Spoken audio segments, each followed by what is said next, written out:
Hi friends, कैसे हैं आप सब। और आशा करती हूँ आप बहुत अच्छे से होंगे। तो ये जो प्यारे प्यारे स्क्रीन पे आप फूल देख रहे हैं ना, ये हैं टेरोनिया के फ्लावर्स और इनको विश बोन फ्लावर्स भी कहा जाता है।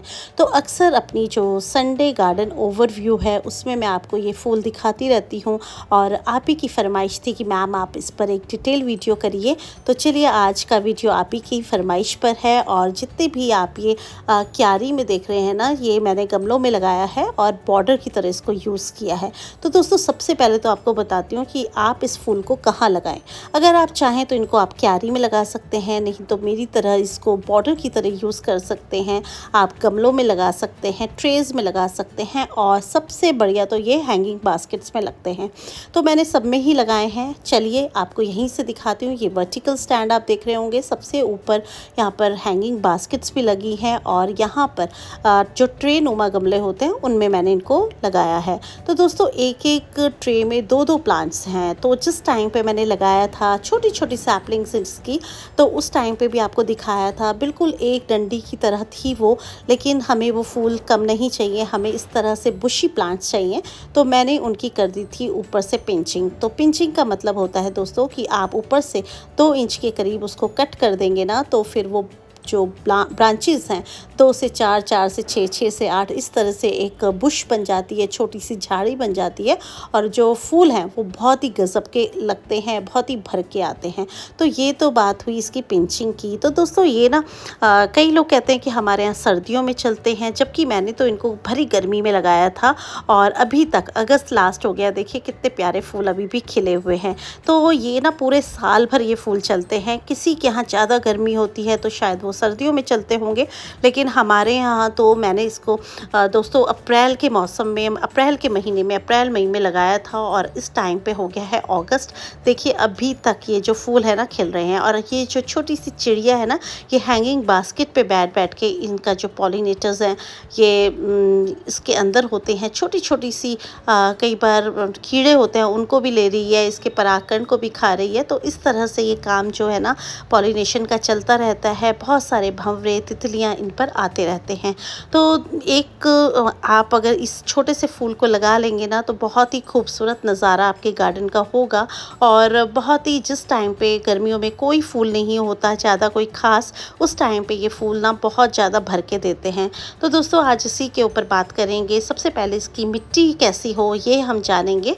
तो आपको इसकी हल्की बैलेंस मिट्टी बनानी है दोस्तों, जो वेल ड्रेनिंग हो, ऑर्गेनिक से भरपूर हो। तो आप इसमें 50% के करीब मिट्टी ले सकते हैं। उसमें आप 30% के करीब खाद डाल दीजिए, और 30% के करीब आप रेत डाल सकते हैं। अगर आप चाहें तो थोड़ा सा कोकोपीट डाल सकते हैं, वैसे ज़रूरत नहीं है। आप इस तरह के मिक्सचर में इसको लगाएंगे ना, इस मिट्टी को, तो बहुत अच्छी मिट्टी बनेगी और आपको बार बार खाद देने की ज़रूरत नहीं पड़ेगी।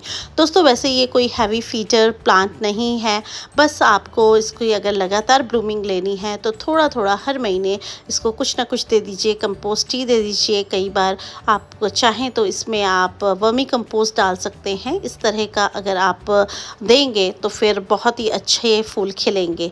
तो इसमें ना अगर जहाँ जहाँ फूल स्पेंट होते हैं वहाँ वहाँ सीड्स बन जाते हैं। तो इसमें बहुत ज़्यादा सीड्स बनते हैं दोस्तों। अगर आपको फ्लावरिंग लगातार लेनी है तो आप इसकी जो सीड्स हैं या मुरझाए हुए फूल हैं उनको आप निकालते रहिए, तो आपको बराबर मात्रा में बहुत सारी फ्लावरिंग जो है ना देखने में मिलेगी। तो इस तरह से सूखे हुए बीज इसके होते हैं।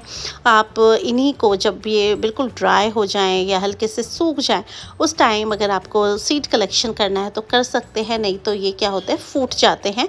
और जहाँ जहाँ ये गिरते हैं वहीं वहीं छोटी छोटी नन्ही नन्ही सैपलिंग्स हो जाती हैं। तो मेरे गार्डन में तो बहुत सारी सैपलिंग्स हो रखी हैं। देखिए इस तरह से कुछ ये है। और ये देखिए इस तरह से इतना बारीक बीज है, इतना बारीक दोस्तों, मैं उंगली से नहीं दिखा सकती क्योंकि दूसरे हाथ पे मेरे मतलब कैमरा है। तो इतना बारीक इसका बीज होता है कि अगर आप ज़ोर से सांस लेंगे ना तो ये जो है ना उड़ सकता है। तो ये देखिए इतना बारीक बीज है। तो कई बार क्या होता है, हमसे कलेक्ट भी नहीं हो पाता। और जब फूल इतने ज़्यादा हों या फिर सैपलिंग्स अपने आप ही हो रही हों तो कोई शौक भी नहीं होता इनको इकट्ठा करने का। तो बस एक बार अगर आप अपने गार्डन में इसको ले आएंगे ना तो हर साल अपने आप हो जाएगा। इसका जैसे ही मौसम आएगा, ये जो बीज है कहीं न कहीं होता है तो वहीं पे इसकी जो छोटी-छोटी सैपलिंग्स है आपको नज़र आने लगेंगी। तो कई बार गार्डन में अपने आप ही ये हो जाते हैं, बस आप उनको तरीके से गमले में लगा लेंगे ना तो बहुत सारे फूल आपके गार्डन में नज़र आने वाले हैं। तो बात करूँ दोस्तों इसकी, ये देखिए सैपलिंग की, तो यहाँ पे आप देख रहे हैं एक छोटी सी सैपलिंग आपको निकाल के दिखाती हूँ। ये देखिए इस तरह से होती है, बहुत ही छोटी सी। तो यहाँ पर बीज गिर गया होगा, हवा के द्वारा इसका छोटा सा बीज होता है वो इधर से उधर, कई बार तो आपके गेट पे जहाँ पर मिट्टी भी नहीं होती वहाँ उग जाता है, कई बार सड़क पर उगा हुआ आपको दिख जाता है बिल्कुल अपने गेट के आगे। कई बार ये देखिए इस तरह से गमलों में निकल जाते हैं छोटी छोटी सी सैपलिंग्स। तो कई लोगों ने मुझे कमेंट किया कि मैम इसकी सैपलिंग्स हमसे बच नहीं पाती, इसको आप लगाने का तरीका बताइए। तो देखिए दोस्तों, आजकल मॉइस्चर वाला मौसम है और इतना प्यारा बरसात का मौसम है, इसके बीज इधर से उधर बह के पानी के साथ जा सकते हैं, हवा के साथ जा सकते हैं, पॉलिनेटर्स के थ्रू जा सकते हैं। तो अपने आप ही बहुत सारी सैपलिंग्स आपके गार्डन पे यहाँ वहाँ कहीं भी जहाँ पर आपने लगाई भी नहीं होगी ना वहाँ पर भी अपने आप से हो जाती है। तो एक बार बस आपको अपने घर में इस फूल को लगाने की देरी है। बहुत सारे इसमें सीड्स बनते हैं क्योंकि फूल ही बहुत ज़्यादा खिलते हैं, तो जहाँ जहाँ फूल खिलेगा वहाँ वहाँ सीड बनेगा, सीड पॉट बनेगा और वहाँ वहाँ से वो उड़कर आपके घर में तो खिलेंगे ही, लगेंगे ही, साथ में पड़ोसियों के घर में भी कई बार वो हवा से चले जाते हैं। तो इस तरह के बहुत ही बारीक बीज होते हैं और मैंने सोचा कि क्यों ना आज आपको दिखाए जाएं, बीज भी दिखाए जाएं। देखिए इस तरह से बिल्कुल सूखे हुए बीज होते हैं ना, ये देखिए खुल के हवा में इसका बीज उड़ चुका है। तो बस आपको कोशिश ये करनी है कि आप इसको खुलने से पहले तोड़ लें, नहीं तो जो बीज है ना हवा में उड़ जाएगा और आपको कुछ नहीं मिलेगा। तो और देखते हैं, और ये आसपास देखिए ग्रीन कलर के तो हरे हरे बीज तो बहुत सारे मुझे सीड पॉट नज़र आ रहे हैं, लेकिन मैं सोच रही हूँ कि आपके लिए एक सूखा हुआ बीज ढूंढा जाए और आपको दिखाया जाए। देखिए इस तरह से, ये देखिए मिल गया ना। ये देखिए दोस्तों, ये भी जो है ना मुझे लगता है खुल चुका है यहाँ पे।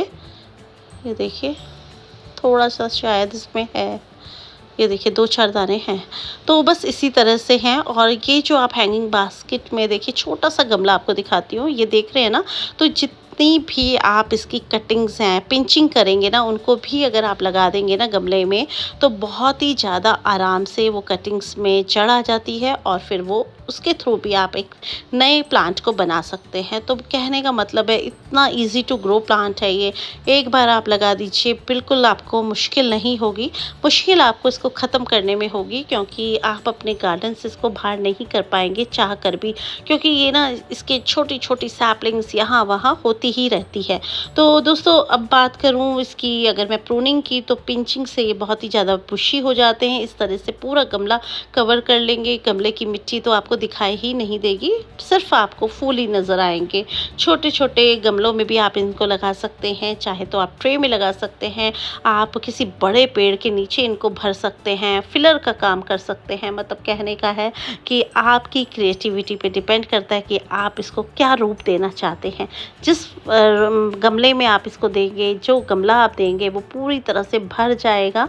तो बहुत ही खूबसूरत फूल है दोस्तों ये। तो इसके रंगों की बात करूँ, नीले, सफ़ेद, गुलाबी, पर्पल, मतलब आपको मूव कलर, बहुत सारे कलर्स दिख रहे हैं मेरी इन छोटे छोटे गमलों में। तो आप बस देखते चलिए, इस तरह के इसके फूल होते हैं। 2 रंग के फूल होते हैं दोस्तों, जैसे कि आप देख रहे हैं सफ़ेद रंग और ऊपर से फिर पिंक रंग, इसमें है पर्पल कलर ऊपर से जो टॉप है इसका, और अंदर की साइड से वाइट सा कलर है और उसमें एक छोटा सा आपको जीभ सी नज़र आ रही होगी उसकी येलो से कलर की। तो बस इस तरह के फूल होते हैं दोस्तों। यहाँ पे पिंक देख रहे हैं आप कितना ज़्यादा है, तो बहुत ही प्यारे इसके कलर्स होते हैं। वेल ड्रेनिंग इसको सॉइल चाहिए। वाटरिंग की बात कर लेते हैं, तो आजकल तो जैसे बरसात है तो आपको पानी देने की ज़रूरत ही नहीं है क्योंकि बहुत ज़्यादा बारिश हो रही है, इसी के कारण इनका जो रंग रूप है इतना सुंदर है। अगर गर्मियों की बात करें तो आपको इसको पानी देना है दोस्तों। इसको ना बहुत ज़्यादा पानी मत दीजिए आप, क्योंकि अगर पानी आपके गमलों में खड़ा रह गया तो ये सड़ने भी लगते हैं। लेकिन अगर आपकी टॉप सॉइल सूख गई है तब आप इसको पानी दीजिए। और ये देखिए छोटा सा गमला जो मैं आपको बता रही थी, इसमें अपनी मैंने पिंचिंग कर सारी जो कटिंग्स थी उनको इसमें गाड़ दिया था। तो देखिए यहाँ पे आपको अलग अलग रंग के फूल दिख रहे होंगे क्योंकि वो मैंने पिंचिंग करी थी। तो दोस्तों बात कर ली हमने वाटरिंग की कि जैसे आमतौर पर हम पानी देते हैं वैसे ही इसको देना है, और आजकल तो बिल्कुल पानी नहीं देना है। सर्दियों में पानी अगर आपने ये लगाया है तो कम देना है, गर्मियों में पानी ज़्यादा देना है क्योंकि गर्मी के कारण कई बार ये मुरझाने लगते हैं। तो दोस्तों टेरोनिया जो है पूरे साल खिलने वाला बहुत ही खूबसूरत फूल है, विशबोन फ्लावर इसको कहते हैं।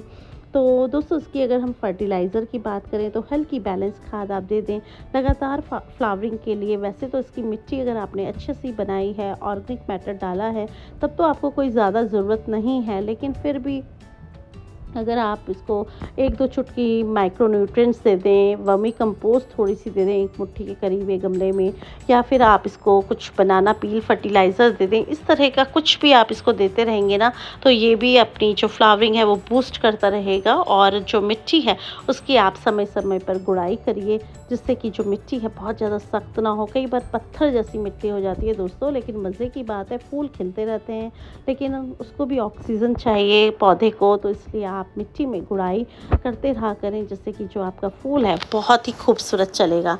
तो दोस्तों ये सारी बातें तो एक नॉर्मल ही बात है, जैसे कि ये कोई भी हम फूल का पौधा लगाते हैं उसी तरह से इसकी भी केयर करनी है। कोई बहुत ज़्यादा ख़ास केयर की इसकी ज़रूरत नहीं है।